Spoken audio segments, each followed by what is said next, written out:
സകൃതകൃതാവായ നാട്ടുകാരെ ശ്രദ്ധിക്കുക, കലാപരിപാടികൾ തുടങ്ങാൻ ആരംഭിക്കാൻ. സലിം കുമാർ ഗായകനാകാൻ മോഹിച്ചു നടന്ന ഒരു യുവാവ്. പിന്നീട് നാടകത്തിലും ടെലിവിഷനിലും മിമിക്രിയിലും ഒടുവിൽ സിനിമയിലും എത്തിയ വടക്കൻ പറവൂരിന്റെ ചിറ്റാട്ടുകരക്കാരൻ. എറണാകുളം മഹാരാജാസ് കോളേജിൽ പഠിക്കുമ്പോൾ മിമിക്രി മത്സരങ്ങൾക്ക് യൂണിവേഴ്സിറ്റി തലത്തിൽ പലതവണ കിരീടം ചൂടിയിട്ടുണ്ട് ഈ കലാകാരൻ. പിന്നീട് കൊച്ചിൻ കലാഭവന്റെ വേദികളിലൂടെ ഇദ്ദേഹം പകർന്ന ചിരി ലോകത്തെമ്പാടുമുള്ള മലയാള സിനിമാ പ്രേക്ഷകരെ മുഴുവൻ ചിരിപ്പിച്ചുകൊണ്ടുള്ള ജൈത്രയാത്രയായി മാറി. ചിരിപ്പിക്കാൻ മാത്രമല്ല, തനിക്ക് പ്രേക്ഷകരെ കരയിപ്പിക്കുവാനും കഴിയുമെന്ന് ആദാമിന്റെ മകൻ അബുവിലൂടെ തെളിയിച്ചു കൊടുക്കുകയായിരുന്നു സലിം കുമാർ. എന്തേനു ആയുഷു ആകെ ബേജാറായിട്ടിരിക്കുക. ഒരു പോലീസുകാരൻ വന്ന് പറഞ്ഞു ഞാൻ വന്ന സ്റ്റേഷനിലേക്ക് ചെല്ലാൻ. 2010 ദേശീയ ചലച്ചിത്ര അവാർഡും സംസ്ഥാന ചലച്ചിത്ര അവാർഡും അബു എന്ന അത്ര വിൽപ്പനക്കാരന്റെ ആ കഥാപാത്രത്തിന് തന്നെ. അച്ഛനുറങ്ങാത്ത വീട്ടിലെ അച്ഛൻ പ്രേക്ഷക മനസ്സുകളിൽ നൊമ്പരമുണർത്തിക്കൊണ്ട് നേടിയത് മികച്ച 2ാമത്തെ നടനുള്ള സ്റ്റേറ്റ് അവാർഡും. സത്യം പറഞ്ഞ എന്റെ മക്കളോട് ചാകാൻ ഇഷ്ടമുണ്ടെന്ന് ഞാൻ ചോദിച്ചിട്ടില്ല. ചതിക്കാത്ത ചന്തുവിലെ ഡാൻസ് മാസ്റ്റർ വിക്രമും. നിനക്ക് ഡാൻസ് അറിയോ? ഇല്ല. ആശ്വാസമായി. ഞാൻ dance master Vikram. My biological name is Michael alias Jackson alias. മായാവിയിലെ കണ്ണൻ സ്രാങ്കും. അത് നേരിടാനുള്ള ചങ്കൂറ്റുണ്ടെങ്കിൽ തല്ലിക്കോ. ഞാൻ വേണ്ടെന്ന് വെച്ചിരുന്നതാ. ഈ പറക്കും തളിയിലെ കോശിയും. എനിക്കിപ്പം നിങ്ങളുടെ കീഴിൽ പണിയെടുക്കേണ്ട യാതൊരു കാര്യമില്ല. പിന്നെ എന്റെ കുടുംബം പട്ടിണിയെടുക്കണമെന്ന് വിചാരിച്ചിട്ടാ. മീശമാധവനിലെ അഡ്വക്കേറ്റ് മുകുന്ദനുണ്ണിയും. തിളക്കത്തിലെ അളിയൻ ഓമനക്കുട്ടനും. പെങ്ങളൊക്കെ TSD തന്നെ തരുമോ അളിയ? പുലിവാൽ കല്യാണത്തിലെ മണവാളനും ഉൾപ്പെടെ നിരവധി കഥാപാത്രങ്ങൾ മലയാളികളെ ഇപ്പോഴും എപ്പോഴും ചിരിപ്പിച്ചുകൊണ്ടേയിരിക്കുമ്പോഴും സംവിധായകന്റെ റോളിലും തിളങ്ങിയ സലിംകുമാർ ഇപ്പോഴും നമ്മളെ ചിരിപ്പിച്ചുകൊണ്ടേയിരിക്കുകയാണ്. ഇന്ന് ആ സർഗപ്രതിഭയെ കൊച്ചിൻ കലാഭവൻ ഫാദർ ആബേൽ അവാർഡ് നൽകി സ്നേഹപൂർവ്വം ആദരിക്കുകയാണ്. കലാസ്വാദകരും നിർലിഞ്ഞ കയ്യോടുകൂടി നമ്മുടെ എല്ലാ വിശിഷ്ടാതിഥികളും വേദിയിൽ, അതോടൊപ്പം അവാർഡ് ജേതാവായ നമ്മുടെ സലിം കുമാർ, അതോടൊപ്പം മറ്റൊന്നുമല്ല നമ്മുടെ ബംഗാൾ ഗവർണർ കൂടിയായ ആനന്ദ് ബോസ് സാർ, അദ്ദേഹം വേദിയിൽ എത്തിച്ചേർന്നിരിക്കുന്നു. അതുപോലെ തന്നെ മേയർ അനിൽകുമാർ സാർ, മലയാളത്തിൻ്റെ നമ്മുടെ എല്ലാം പ്രിയങ്കരനായ ശ്രീ രമേഷ് പിഷാരടി, അതുപോലെ ടിനി ടോം, അങ്ങനെയുള്ള എല്ലാ മഹത് വ്യക്തികളും നമ്മുടെ വേദിയിൽ എത്തിച്ചേർന്നിരിക്കുന്നു.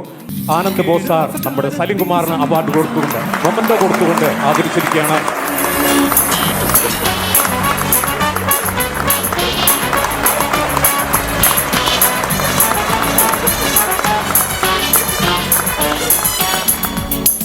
ചെറിയാൻ കുനിയന്തോട് തച്ചലാണ്. അദ്ദേഹം പൊന്നാട് നൽകി അവരെ ആദരിക്കുക. പ്രശസ്തി പത്രം നൽകുന്നതിന് വേണ്ടിയിട്ട് അലി അക്ബർ സാറിനെ ഈ വേദിയിലേക്ക് ക്ഷണിക്കുകയാണ്.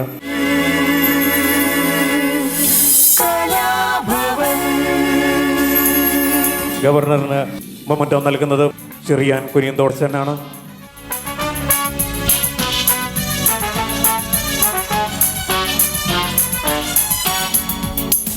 ഇനി അദ്ദേഹത്തെ പൊന്നാട് അണിയിക്കുന്നത് JS വിഡ്വാൽ പ്രഭ്യമാടവും വിജയ് യജ്ഞേഷ് സാറും ചേർന്നുകൊണ്ടാണ് നൽകുന്നത്. മാ സംഘടനയുടെ പ്രതിനിധിച്ചിവിടെ എത്തിയിരിക്കുന്ന ടിനി ടോം, അദ്ദേഹം പൊന്നാട് നൽകി സ്വീകരിക്കുകയാണ്. ആദ്യമായി ഒരാരോപണത്തിന് ഞാൻ മറുപടി പറയുകയാണ്. ശ്രീ ടിനി ടോം പറഞ്ഞു താമസിച്ച് വന്നതിനെക്കുറിച്ച്. പിന്നെ ഈ ഡിസിപ്ലിൻ എന്ന് പറയുന്നത് അതുകൊണ്ട് തന്നെയാണ് നമ്മൾ കൃത്യമായിട്ട് കലാഭവൻ്റെ പരിപാടിക്ക് എത്തുന്നത്. അപ്പം ഞാൻ തമാശയായിട്ട് പറഞ്ഞു, ഇപ്പോൾ ആവേലച്ചൻ ഉണ്ടായിരുന്നെങ്കിൽ ഇപ്പോൾ അദ്ദേഹം വൈകി വന്നാൽ ഫൈൻ അടിക്കും. അപ്പോൾ ഈ ഗവർണറാണെന്നൊന്നും നോക്കൂല. ഇപ്പോൾ സാറേ ഈ പ്രോട്ടോക്കോൾ തെറ്റിക്കുന്നതല്ല, സെക്യൂരിറ്റിയൊക്കെ ഉള്ളതുകൊണ്ട് എനിക്ക് പേടിയുണ്ട്, തോക്കൊക്കെ ഉണ്ട് കയ്യിൽ. അല്ല, ആബേലച്ചൻ ഉണ്ടായിരുന്നെങ്കിൽ സാറിനെ ഫൈൻ അടിച്ചേനെ ഇന്ന് വൈകി വന്നതിൻ്റെ പേരിൽ. അപ്പം അത്രയ്ക്കൊരു കൃത്യനിഷ്ഠയായിട്ടുള്ള ഒരു ഇൻസ്റ്റിറ്റ്യൂഷനാണ് കലാഭവൻ എന്ന് പറയുന്നത്. ഉടൻ തന്നെ ഞാൻ സാധാരണ കാണിക്കുന്ന ഒരു അന്വേഷണ ഉത്തരവിട്ടു. എൻ്റെ OSD ഹേമചന്ദ്രനോട്, ഹേമ എന്ന് പറയുന്നത് ഹേമചന്ദ്രനാണ് കേട്ടോ, ഹേമചന്ദ്രൻ കമ്മിറ്റി റിപ്പോർട്ട് പറഞ്ഞത് വസ്തുതകളുടെ അടിസ്ഥാനത്തിൽ നോക്കുമ്പോൾ സംഭവിച്ചത് ഇതാണ്. ഗവർണർ താമസിച്ച് വന്നതല്ല, ടിനി ടോം നേരത്തെ വന്നു എന്നതാണ്. എനിക്ക് ഇവിടെ വരാനുണ്ടായ സാഹചര്യം ശ്രീ സലീം കുമാറിന് അവാർഡ് കൊടുക്കുക എന്നത് തന്നെയാണ്. അങ്ങനെ പറയാൻ കാരണമുണ്ട്. സലീം കുമാർ ബംഗാൾ ഭരണത്തിൽ ചെയ്തു വരുന്ന സേവനങ്ങൾ നിസ്സീമമാണ്. ഇതിൻ്റെ അർത്ഥം എന്താണെന്ന് ചോദിച്ചാൽ, ഇപ്പോൾ ഞാനും എൻ്റെ ഭരണഘടനാപരമായ സഹോദരിയും തമ്മിൽ ബംഗാളിൽ ചില ചട്ടിയും കലവും പോലെ തട്ടിയും പൊട്ടിയും ഇരിക്കുന്ന കാര്യമൊക്കെ നിങ്ങൾക്ക് അറിയാവുന്നതാണ്. എന്താണ് ചെയ്യേണ്ടത് മനപ്രയാസം വരുമ്പോൾ ഞാൻ ആദ്യം ചെയ്യുന്നത്, എൻ്റെ പ്രസ് സെക്രട്ടറി ശ്രീ അജിത്ത് വെണ്ണിയൂർ ഇവിടെയുണ്ട്. അജിത്തിനോട് പറയും, സലീം കുമാറിൻ്റെ കോമഡി ഒന്ന് കാണിക്കും. യൂട്യൂബിൽ അതൊക്കെ കാണിക്കും. അത് കഴിയുമ്പോൾ എനിക്ക് ചിരി വരും. ചിരിച്ചു ചിരിച്ചെൻ്റെ സങ്കടമൊക്കെ മാറും.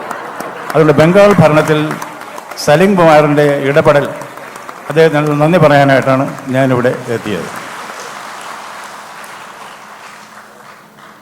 സലീം കുമാറിനെ കുറിച്ച് പല കഥകളും ഞാൻ കേട്ടിട്ടുണ്ട്. ഇതൊക്കെ ശരിയാണോ അതോ പിഷാരടി ഉണ്ടാക്കി വിട്ടാണോ എന്ന് എനിക്കറിയില്ല. കഥ ഉണ്ടാക്കി വിടുന്നു എന്ന് പറയുമ്പോൾ ആദ്യം മനസ്സിൽ വരുന്നത് പിഷാരടിയുടെ കഥയാണ്, അല്ലേ?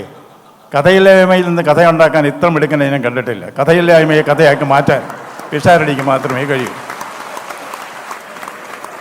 ആബേലച്ചൻ, ഞാൻ ഈയിടെ ആബേലച്ചനുമായിട്ട് എനിക്കുള്ള ബന്ധം, ഞാൻ ദീപിക ബാലസഖ്യത്തിൻ്റെ ജനറൽ സെക്രട്ടറി ആയിരുന്നു. ഒരു ഘട്ടത്തിൽ ദീപിക ബാലസഖ്യം നടത്തിക്കൊണ്ടുവന്ന ആബേലച്ചനായിരുന്നു. ആബേലച്ചൻ അതിനുശേഷമാണ് ഈ പ്രസ്ഥാനം തുടങ്ങിയത് എന്നാണ് ഞാൻ മനസ്സിലാക്കുന്നത്. ആബേലച്ചൻ്റെ ഓർമ്മകൾ അന്നുമുണ്ട്. ആബേലച്ചൻ്റെ ഡിസിപ്ലിനും കലയുടെ താല്പര്യമൊക്കെ കേട്ട് കേട്ട് വളർന്നൊരു വ്യക്തിയാണ് ഞാൻ. എനിക്കും ഇടയ്ക്ക് ഈ കലാഭവനിൽ ചേർന്നാൽ കൊള്ളാമെന്നൊക്കെ തോന്നൽ വന്നു, പക്ഷേ അത് നടന്നില്ല. എന്നാൽ എനിക്ക് കലാഭവനിൽ അംഗത്വമുണ്ട്. അത് പ്രസാദ് മനസ്സിലാക്കണം. പ്രസാദ് ഒരു സൂചന തന്നു. എന്നെക്കുറിച്ച് ഡോക്യുമെൻ്ററി എടുത്ത വേളയിൽ പ്രസാദ് എന്നോട് പറഞ്ഞു, ക്യാമറയുടെ മുന്നിൽ അങ്ങനെ നടക്കണം, ഇങ്ങനെ നടക്കണം, ചിരിക്കണം, ഗൗരവമായിട്ട് നിൽക്കരുത്, തല ഇങ്ങനെ തിരിക്കണം, അങ്ങനെ തിരിക്കണം എന്നൊക്കെ പറഞ്ഞ് ഞാൻ കേട്ടോണ്ടിരിക്കും. ഇപ്പോൾ 2 കുട്ടികൾ വന്ന് എന്നെ കൗതുകകരമായിട്ട് ഇങ്ങനെ നോക്കുക. എന്നിട്ട് ഒരാൾ ചോദിച്ചു, ഓ പുതിയ കൊമേഡിയനല്ലേ എന്ന് മാത്രമല്ല പിന്നെ പറഞ്ഞു, ആ തരക്കേടില്ല. അപ്പോൾ എനിക്കും കലാഭവനിലൊരു ഭാവിയുണ്ട് എന്ന് എനിക്കൊരു തോന്നലുണ്ട്. ഒരുപക്ഷെ കലാഭവൻ്റെ അനൗദ്യോഗിക മെമ്പറായിട്ട് എനിക്ക് എടുക്കണമെന്ന് ബഹുമാന പുരസ്സരം ഞാൻ അഭ്യർത്ഥിക്കുകയാണ്. വേറൊരു കാര്യം, അത് വളരെ നെഞ്ചിൽ തട്ടി ഞാൻ പറയുകയാണ്. ഈ കോവിഡ് കാലത്ത് കേന്ദ്ര ഗവൺമെൻറ് എന്നെ രേഖാംഗ കമ്മീഷനായി നിയമിച്ചു. അവിടെ എനിക്ക് ബോധ്യപ്പെട്ട ഒരു കാര്യം, 50 കോടിയിലധികം തൊഴിലാളികളാണ് നമ്മുടെ രാജ്യത്തുള്ളത്. 50 കോടി ജനങ്ങൾക്ക് അവരുടെ സേവന വേതന വ്യവസ്ഥകൾ മാത്രമല്ല, അവരുടെ ജീവിത സാഹചര്യം മെച്ചപ്പെടുത്തണമെന്നുണ്ടെങ്കിൽ കലയെ അവഗണിക്കാൻ പാടില്ല. 50 കോടി ജനങ്ങളെ കലയുമായി ഒഴിച്ചു നിർത്തി നമുക്ക് അവരുടെ ഒരു വികസന പ്രവർത്തനങ്ങൾക്ക് ചിന്തിക്കാൻ സാധിക്കില്ല, വെൽഫെയർ ആക്ടിവിറ്റീസ്. അങ്ങനെ ഞാനൊരു പുതിയ റിപ്പോർട്ട് കൊടുത്തു, കലാക്രാന്തി. അതാണ് ഇവിടെ കാണിച്ചത്. അതുകൊണ്ട് ഇന്ത്യയിലെയും വിദേശത്തെയും 700-ലധികം കലാകാരന്മാരുമായി ചർച്ച നടത്തിയതിന് ശേഷമാണ് ഈ റിപ്പോർട്ട് കൊടുത്തത്. അതിൽ കേരളത്തിലെ കലാകാരന്മാരും ഒക്കെ ഉണ്ടായിരുന്നു. അവിടെ ശ്രീമതി KPSC ലളിത അവർ വളരെ വികാരഭരിതയായി പറഞ്ഞു, സാർ, അങ്ങ് കലാകാരന്മാരുടെ കാര്യം പറയുന്നു, സിനിമാ നടന്മാരുടെയും നടിമാരുടെയും നർത്തകരുടെയും ചിത്രകാരന്മാരുടെയും ഒക്കെ കാര്യം പറയുന്നത് നല്ലത് തന്നെയാണ്. പക്ഷെ അവഗണിക്കപ്പെട്ട് കിടക്കുന്ന ഒരു വിഭാഗമുണ്ട് സാർ, അതാണ് മിമിക്രി കലാകാരന്മാർ. KPSC ലളിതയാണ് പറഞ്ഞത്. അതെൻ്റെ ഹൃദയത്തിൽ തട്ടി. കാരണം എൻ്റെ ധാരണ കലയുടെ ഉറവിടം മിമിക്രിയാണ്. അങ്ങനെ പറയാൻ കാരണമുണ്ട്. Art is reflection of nature, imitation of nature എന്ന് പറയാറുണ്ട്. ഭാഷ എങ്ങനെയുണ്ടായി? ഭാഷാശാസ്ത്രജ്ഞന്മാർ പറയുന്നത് ഭാഷയുണ്ടായത് മിമിക്രിയിൽ നിന്നാണ്. ഒരു കൊച്ചുകുട്ടി, സംസാരിക്കാൻ പ്രായമാകാത്ത ഒരു കൊച്ചുകുട്ടി ഒരു പട്ടിയെ കണ്ടാൽ അമ്മയോട് എന്ന് പറയും? ബാവ് ബാവ് എന്ന് പറയും. ഈ bow bow theory, pooh pooh theory, ding dong theory, ഇങ്ങനെ പ്രകൃതിയിൽ കാണുന്നതിനെ അനുകരിച്ചുകൊണ്ടാണ് ഭാഷ ഉണ്ടായത് എന്നാണ് ഭാഷാശാസ്ത്രജ്ഞന്മാർ പറയുന്നത്. അപ്പോൾ ഭാഷയുടെ, കലയുടെ, ഒരുപക്ഷെ സംസ്കാരത്തിൻ്റെ തുടക്കം മിമിക്രിയിലാണ്.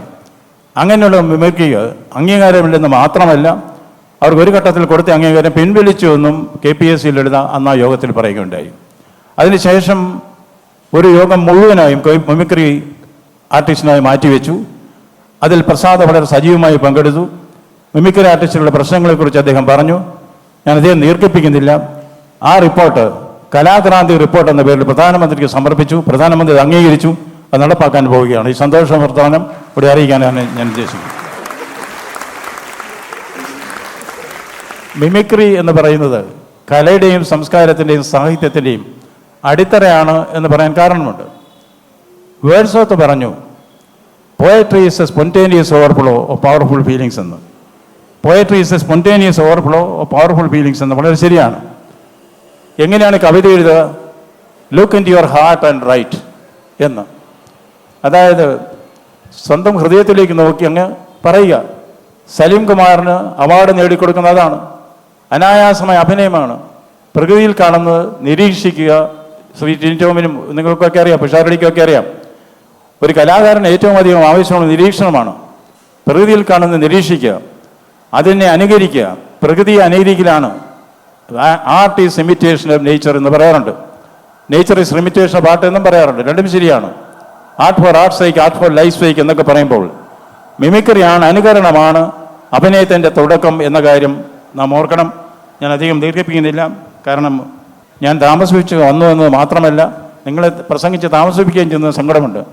പ്രസംഗിച്ച് താമസിപ്പിച്ചതിൻ്റെ കാര്യം ഓർക്കുമ്പോൾ ഞാൻ പണ്ട് ഇവിടെ പറഞ്ഞതാണ്, ഞാൻ കൊല്ലത്ത് കളക്ടറായിരുന്നു. അന്ന് അവിടെ ഒരു അന്തർദേശീയ സാംസ്കാരിക സമ്മേളനം, സ്പിരിച്വൽ കോൺക്ലേവ് നടന്നു.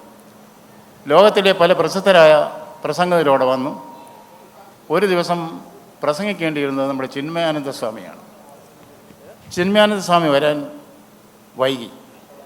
ഞാൻ അദ്ദേഹത്തോടുള്ള ബഹുമാനം കാരണം അദ്ദേഹത്തിൻ്റെ ഗീതാ പ്രവചനം കേൾക്കാൻ പോയതാണ്. അതിനിടയ്ക്കൊരു അനൗൺസ്മെൻറ്റ്, ശ്രോതാക്കളുടെ ശ്രദ്ധയ്ക്ക്, ചിന്മയാനന്ദ സ്വാമികളുടെ ഫ്ലൈറ്റ് 1 മണിക്കൂർ വൈകി. അടുത്ത അനൗൺസ്മെൻറ്റ്, ഞാൻ ഞെട്ടിപ്പോയി. ഇതിനിടയിൽ നമ്മുടെ ജില്ലാ കളക്ടർ ആനന്ദ് ബോസ് നിങ്ങളോട് സംസാരിക്കുന്നു. ദൈവമേ, എനിക്കൊരു മുന്നറിയിപ്പുമില്ല. ഞാൻ ചോദിച്ചു, സ്റ്റേജിലേക്ക് കയറി വിഷയം എന്താ? വിഷയം കേൾക്കണോ? വൈരുദ്ധ്യാത്മക ഭൗതികവാദവും ഭാരതീയ ദർശനവും. എനിക്കൊന്നും മനസ്സിലായി. നിങ്ങൾക്ക് എന്തെങ്കിലും മനസ്സിലായോ? എന്തായാലും പറഞ്ഞതല്ലേ, ഞാൻ കയറി.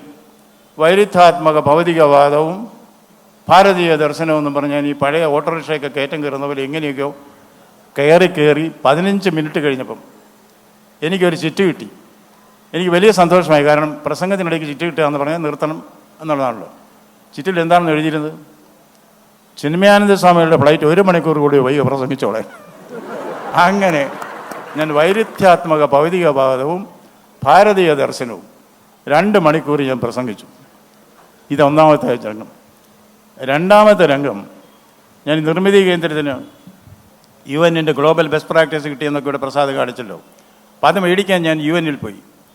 പ്രസംഗമൊക്കെ കഴിഞ്ഞ് അവാർഡുമൊക്കെ വാങ്ങിച്ച് സന്തോഷമായിട്ട് ഞാൻ മുറിയിലിരിക്കുക. രാത്രി ഒരു ലോങ് ഡിസ്റ്റൻസ് കോള് വന്നു. അപ്പുറത്തൊരു സ്ത്രീ, അപ്രായമായ സ്ത്രീ. അവരെന്നോട് ചോദിച്ചു, ഡോക്ടർ ആനന്ദ് ബോസ് അല്ലേ? ഞാൻ പറഞ്ഞു, ആണ് മാഡം. എനിക്കൊരു സഹായം ചെയ്യണം. പറയൂ മാഡം.